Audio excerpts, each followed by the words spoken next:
everyone. Welcome to the morning show.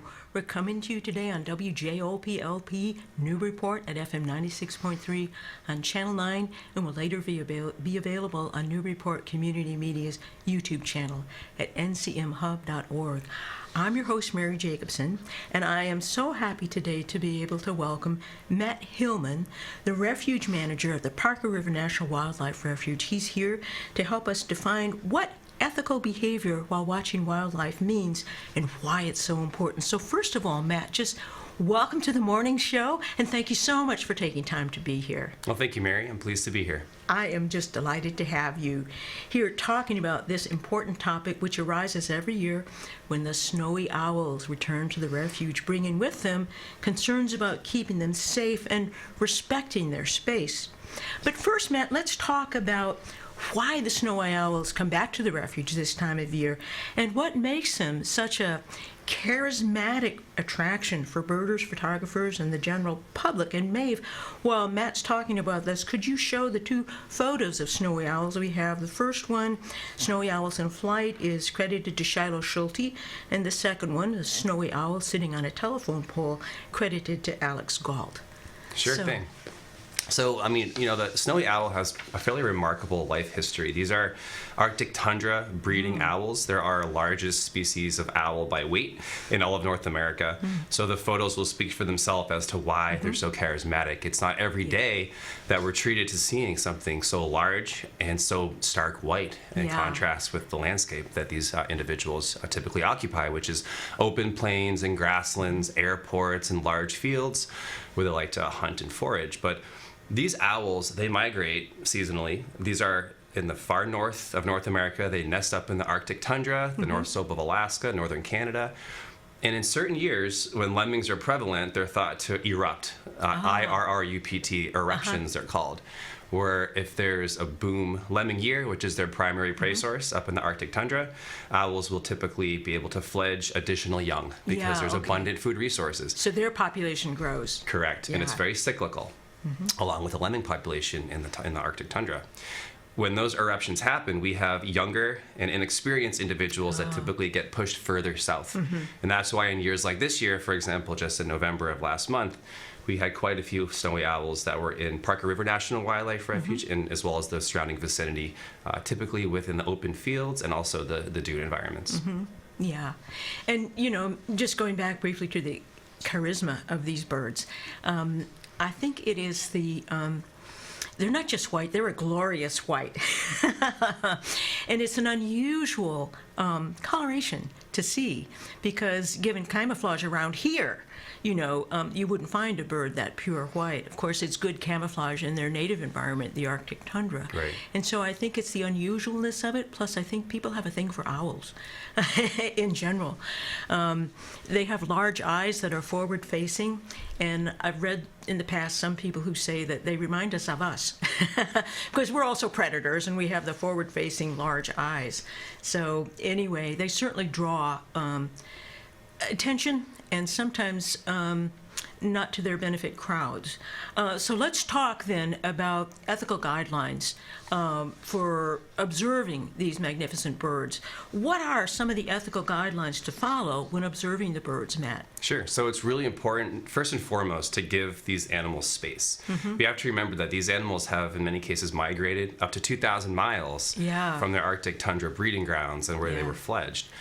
That, they often arrive in our area emaciated, and we might not be able to tell that, by the way, because again, they have very thick feathers, and they have those thick feathers to compensate, or to rather be able to live in the habitats in which they live, the tundra and winters here in New England. So it's really important to give them space. 150 feet is really the bare minimum. I mean, photographers, bird watchers, folks who want to get a glimpse at these charismatic species, they really need to spend a minimum 150 feet away from those individuals. But even then, if they're observing that the owl is shifting its head, if he's looking alert, if they're flushing, well, then 150 feet is too close. And that's when we have to really get creative and use our telephoto camera lenses or our binoculars if we're bird watchers to make sure that is how we get the best photo or the best look at these individuals. Is by not getting closer, but by being more strategic, giving the bird some space, and making sure that we can enjoy that interaction with this charismatic animal while keeping that animal safe. Yeah. But I understand that the interaction shouldn't go on that long. Is that also true? That's absolutely true. We really say, for crowd sizes, 5 minutes is the maximum. I mean, we want to make sure that people get here, they see their owl, and then they leave and they go to the next site. One of the worst things that people can do when observing these animals, and we see this on the National Wildlife Refuge, unfortunately, and we try to curtail this behavior, is they follow the bird, right? Oh. So if they get too close, the bird might flush. Yeah. And then we see other photographers, bird watchers, passerby who then follow that animal to its new site. Yeah. And you can imagine, if that happens once, that might not be a big deal or a detriment to the animal. Yeah. But you can imagine if that occurs every day, if that occurs for hours a day or for weeks on end, you can have a situation where this animal is in really bad shape because it doesn't have the time nor the space it needs to forage on its prey or to rest during the day. And as you point out, some of them are underfed to begin with, and they Correct. really need the nourishment. They do. Yep. That's right. And that's why they depend on wide open spaces like national wildlife refuges, for example, in which to rest and to forage. And it also means people are not understanding or following the signal that the bird is giving. So when they up and leave, when the humans arrive, that is a sign. They're saying loud and clear, if you're paying attention and know how to understand their language, I'm getting out of here. That's right. You're too close. I need to be left alone, basically. Greta Garbo. I need to be left alone. Well, Matt, I think that people often don't understand the dangers, the hazards that they pose to these charismatic creatures by being too close or by lingering too long, because they can't necessarily see the harm. It's not necessarily that they're intending to do anything that's damaging to these wonderful birds that they are enchanted by, but nonetheless there are invisible to the eye harms that are happening. And I was hoping that you could spell that out for us so we can all understand better how it can be and is harmful to the owls when people get too close or stay there too long. That's a really good point. These are owls, so sometimes we tend to anthropomorphize. What would a human do if we were stressed? We would, scan, we would run away, we would go somewhere else. And that is true for owls, that's true for all species. But what we don't see are those physiological responses. And there's a growing body of research out there right now, for many years actually, that actually talks about how these cumulative impacts of physiological stress responses can be detrimental, not just to individuals, but collectively to populations. Yeah. So we can't see the fact that, for example, if you're within 150 feet of an owl, its heart rate might be elevated for that time. Yes, It's not okay, a natural thing for an owl to be that close to a human for a prolonged period of time. So we wouldn't see that a heart rate is elevated. We wouldn't see that there would be a physiological stress response, fight or flight, for example, corticosterone. That's a stress hormone that's released in owls and other birds and other species as well. Yeah. And in humans, that's not something we can see. Right. But if we're too close to these individuals for prolonged periods, that elevated stress level is in fact in play within that animal, even if they're not flushing or going to another area. Right. Yeah. And I mean, that's true for human beings as well, that those stress hormones, when you have chronic stress of any kind, and with exposure to humans who are too close or stay too long, that's chronic stress for the owl. And it's just not good for anyone, humans or any kind of animal, to have those stress hormones flooding your system on a regular basis. We're not designed for that. Right. None of us will be healthy if we have that. And so that's an important thing, I think, for us all to understand, that these birds are sensitive. And they have a physiology. They have beautiful feathers, and they may be covering, and you can't see their heart pumping, but it's happening even when you can't see it. And so it's really important for us to understand the physiological effect that our presence too close or for too long is having on these birds. Well, thank you for that, Matt. That's really important to understand. I think the other thing that people don't always understand, because we get our food by going to the grocery store, packing it up, bringing it home, and cooking it. But these birds are also, when they're out on the beach or when we see them on a telephone pole or in an open field, they're there for a reason. That's their shopping. Right. That's finding dinner for them. And so I was hoping that you could also talk a little bit about, it's not just the birds and their physiology that can be impacted, but it's also their food supply that's being affected. Could you talk a little bit about how our presence also has an impact kind of down the food chain on what food they're able to find? Sure. So snowy owls in particular, they're fairly opportunistic hunters. They hunt everything from small mammals to sea ducks to other species, gulls even. They'll even take other birds mid-flight. So they'll big take birds. Oh yeah, they're unbelievable. The way they hunt, they either perch for extended periods and opportunistically wait for something where they can see to pounce on. They'll fly, they'll hover, and often this happens nocturnally. But being opportunistic, they can hunt at any time of the day. So what we don't know as a human bystander who might be watching this bird, let's say it's 8 in the morning, maybe the sun has just rose in early December. Is that bird resting? Is it hunting? Well, it's very likely doing both.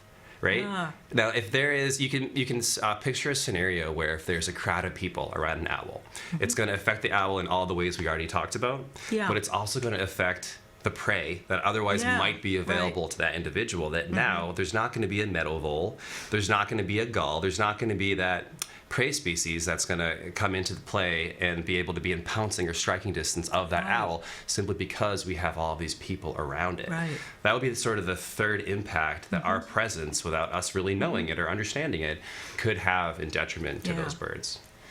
So that's another thing that we wouldn't necessarily be seeing, because a lot of these prey animals are small, and they're hidden in the dune grass or the Phragmites on the marsh side of the refuge, and yet they're not hanging around when humans are around. They highlight it out of there. That's right. And so we're also disrupting a whole kind of food chain. Without necessarily being able to see what's going on. And that owl who's there perching and is waiting for supper is therefore going to be denied, a vole or whatever it is they were hunting, because it's taken off for the other side of the refuge. And so that's another way in which there is a way that we can understand the impact that we're having, but we might not necessarily be able to see while it's happening, because a lot of those prey animals are little. Right. And they could be scampering off and we wouldn't necessarily know it. Well, thank you for that, Matt. I think it's important for us to be able to understand there are reasons why these are the ethical ways to view wildlife, and they have to do sometimes with invisible connections that we're not always able to see, but they're nonetheless very real. And I'm sorry, another part of that is interrupting sleep cycles, interrupting resting cycles for this bird. If there's a photographer or a bird watcher who is kind of staked up next to this owl, even if they're at about 100-foot distance, 150-foot distance, the owl's not going to be able to get in that sort of rest phase that it really needs to recuperate and regenerate during the course of the day. It's going to be opening its eyes more frequently, it's going to be scanning more frequently, and so that's another thing that we want to avoid. Yeah, so they'll be on alert. Right. And they won't go into, in humans we'd call it REM sleep. Yep, that's exactly right. Theta waves. So, well, Matt, I wanted to ask you to talk a little bit about how it benefits everyone, not just the birds, or because it benefits them in all the ways we've just been talking about, but it benefits everybody. It benefits us too when we follow these ethical guidelines. How is it important for human beings as well as for the animals to follow these guidelines? You know, one of these issues has to deal with public safety. You know, the Refuge Road, it's a 25-mile-per-hour public roadway, right? This is a yellow-striped road. People think of it as a national wildlife refuge. They can sort of treat it maybe different from a typical street in Newburyport. But we can't forget it's a 25-mile-per-hour speed limit. And what we've seen, in particular winter last year, is people parking illegally, people setting up shop in the middle of the roadway. I have personally seen folks standing in the yellow line of the road with their camera skyward taking photos. I mean, it doesn't take a lot of imagination to see how that type of behavior is not safe. Nor is it ethical, but it's not safe for the individual doing that behavior.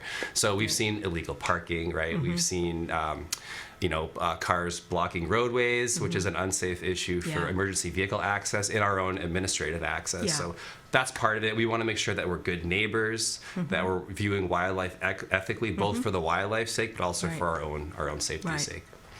And I believe it was last year that there were some instances with a couple of barred owls where the result was having to actually restrict, because people were not ethically or safely viewing them. People got all excited, and then everything that you were talking about was happening.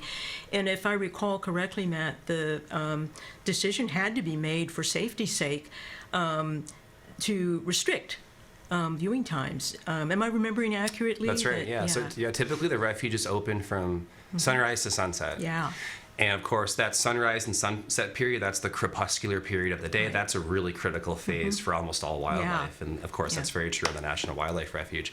So this was, November through about February 2023 to 2022, in that year, that winter. We tried a lot of outreach. We tried a lot of education just like this. And it worked for a lot of people. I will say most people out there are doing the right thing. They want to do the right thing, and they want to view wildlife ethically, and they understand what it is to be a national wildlife refuge and to protect these species. They get it. But, we found that there was a contingent last year that wasn't getting it. Yeah. And so what we had to do, because nothing else was really working, is we had to shut the refuge down early, over an hour before sunset, and then open it a little bit later, an hour after sunrise. Because, again, those are those really critical periods that we have to make sure that we give the wildlife space. And it is a national wildlife refuge, so that is our primary mission. If ever there's a detraction from that primary mission of conserving wildlife, we do have to err on the side of making sure that we're doing right by our mission, which is wildlife. So we did have to do that last year, and we really hope that that doesn't have to happen this year, because of programs like this. There's a lot of outreach, both with our colleagues with the state, our partners, Mass Audubon, and others. Just me being on this program, we're kind of hoping that the word gets out and people understand that there are real consequences, not just to the animals, but to ourselves. If we don't follow these really important guidelines. Yeah, thanks for explaining that, Matt, because I think that's an important potential impact as well. It's not just an individual ethical lapse. Whether you understand that, hopefully you understand, people understand better now, but it impacts other people who might also be wanting to have the enjoyment and the enchantment, because your own behavior can have an impact not only on the animals and the ecosystem. Well, humans are part of the ecosystem too, but they also can mean that steps have to be taken for the safety of the animals that mean that you wind up inadvertently impacting other people's opportunities to enjoy the refuge and to see, to watch the wildlife in ethical ways. So thank you for that. I think that's really important for people to understand. Everything's connected to everything else. Well, you just were talking about the mandate of the refuge as a national wildlife refuge. And I think, Matt, sometimes people don't fully understand the distinct mission of a national wildlife refuge in contrast, say, to a national park or another kind of area, state park, that might have more of a focus on human recreational opportunities. So I hope that you could say more about what is the distinct mission and mandate of a national wildlife refuge in contrast to these other possible different types of parks or recreational areas in nature. Sure. So actually there's 573 national wildlife refuges throughout the country. We just welcomed our 573rd refuge, in fact, last week, Southern Maryland Woodlands. We are unique globally as the largest conservation organization in the executive branch of the U.S. government, formed specifically for the benefit and the protection of wildlife and their habitats. And that's a very unique mission. You mentioned national parks, right? National parks have a critical mission as well. And part of that mission absolutely is conservation and wildlife. The difference being, when national wildlife refuges are established, they are automatically closed to all public entry until or unless they become open. Unfortunately, here at Parker River, we were established for wildlife, waterfowl in particular, but we can open this experience to the public to provide that inspiration in the sense of awe and the sense of wonder that we want the public to participate in, right? Because that's how we derive public participation and interest, and also, congressional funding support. That sort of thing is all because people appreciate and value our mission. But again, we're a wildlife first agency, which is our primary focus. It's critically important for the education. It's critically important to bring new people into the system, but we have to make sure that we're doing right by that first and foremost mission of conserving habitats, to make sure that these species can perpetuate, for my grandkids and into the distant future. So we have to think about the future as well as the present. I think that's so important, Matt, for people to understand that the primary mission is to be a refuge for the animals. And if, and hopefully what can be combined with that is cultivating, as you were just referencing, a love for nature and for the wildlife in there, because I forget which naturalist said it, but we won't work to save what we don't love. And hopefully the correlated to that is that when we do love a charismatic animal like the snowy owls or many of the other equally charismatic animals that are on the refuge, when we do fall in love with them, we will work to preserve them and keep them safe and be respectful of their needs so that they can continue for generations and that children and grandchildren will have them around on the planet to appreciate and enjoy. It's very well said. Well, thank you. You know, Nat, I think that people may also not fully understand that there are certain unethical behavior when viewing wildlife. It's not just misguided or uninformed, but it's also illegal. Yep. And I was hoping that you could give us some examples of some of those behaviors, some of which may be very common, but are nonetheless still illegal, and the reasons that they can be harmful, even fatal for animals, and that's why they are also illegal. Sure. Well, we already talked about sort of some of the illegal parking issues and the pressures on the roadways, but another issue that we deal with is people trespassing into dunes, for example, into our really protected and sensitive sand dunes because they want to either get a closer picture or they want to get, they might see something in the distance and they want to hike through the dunes and do that and access those areas. That is very problematic because, again, these sand dunes take years to build. The dune grass takes a long time to make sure that those grains of sand are stuck and they are staying there in place to prevent erosion. When we have a lot of trespass, new trails are created. People see those trails and then they go because they think it's an established trail. So we have to really be careful to make sure that we're not interrupting not just sand dunes, but sort of any off-trail area. We want to make sure that we're not providing new trail experiences where it's otherwise closed, because those areas again are for wildlife. So that'd be one issue. We have the Migratory Bird Treaty Act, we have the Endangered Species Act, we have the Marine Mammal Protection Act when it comes to the gray seals that sometimes haul out on the National Wildlife Refuge. These are federal treaties that were established because the species that they protect went through periods of near extinction. And it's only because of these acts being passed in many cases that we've seen a rebound in a lot of these species, marine mammals in particular. So we do have federal wildlife officers that roam the refuge and that they patrol, and their duty is to enforce these federal regulations, including the Migratory Bird Treaty Act for snowy owls in particular, and others. And they do have the responsibility to make sure that they're enforcing these laws when they come upon violations, but also educating the public, right? Because that really has to be where we come to first, is providing those educational opportunities. And like you said, most people, they want to do the right thing. They just might not know that their presence is somehow negatively affecting the individual that they're trying to observe. So it's education first. When that fails, we do have tools at our disposal to be able to issue violation notices, for example, when we see some of those behaviors. Well, I think education is the key to preventing unethical behavior, and it also means people feel, I think, very differently when they're approached by saying, basically, you may not understand why this rule exists, but let me explain to you why. And then I think most people will come on board. Years ago, I used to work at Drumlin Farm Wildlife Sanctuary in Lincoln. And there were goats there penned in, and there were, of course, it was a wire fence, and there were big signs saying, don't feed the animals. And you would constantly, when I worked there as, a field teacher, we'd constantly be seeing people picking grass to put it through the holes in the fence to feed the animals. And part of our job was to go around and very politely say to people, not, didn't you see the sign, but, please, we appreciate it if you didn't feed the animals. And people would go, but why? They're eating grass. I'm just feeding them the same grass that they're eating on their own. And it made a huge difference when you explained, yes, that's true. They are eating the grass. But what happens when people feed them grass through the openings in the wire fences, they're trained then to come to the fence with their mouths open. And the last thing, the last thing we want is to have a situation where a human being winds up being bitten by or harmed by a goat who's coming expecting they won't have to bend their neck over to get the grass. You're going to hand it to them. And it made a big difference. People, when they understood that, were much more compliant. So hopefully, as when people understand, snowy owls are enchanting, barred owls are enchanting, actually most wildlife is pretty enchanting.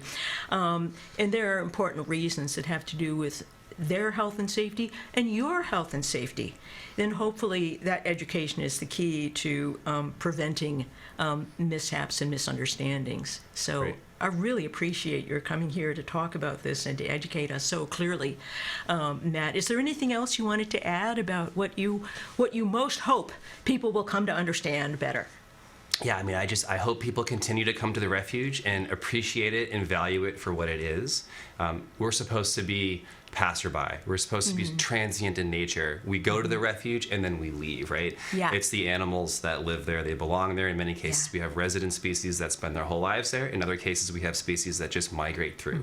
So that's my goal, is we want to provide those educational and those inspirational opportunities, people from very young to very old. But then we want to leave it the way we found it. Absolutely, right.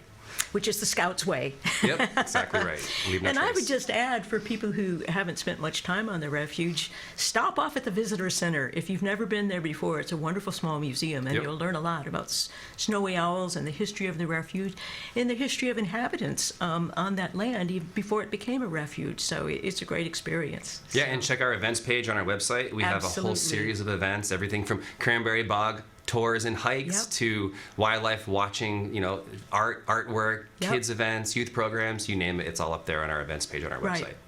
Absolutely. And for people who are interested in learning more about how they can support and respect snowy owls, if you check the YouTube version of this program, which will be up later on today, we have posted a website.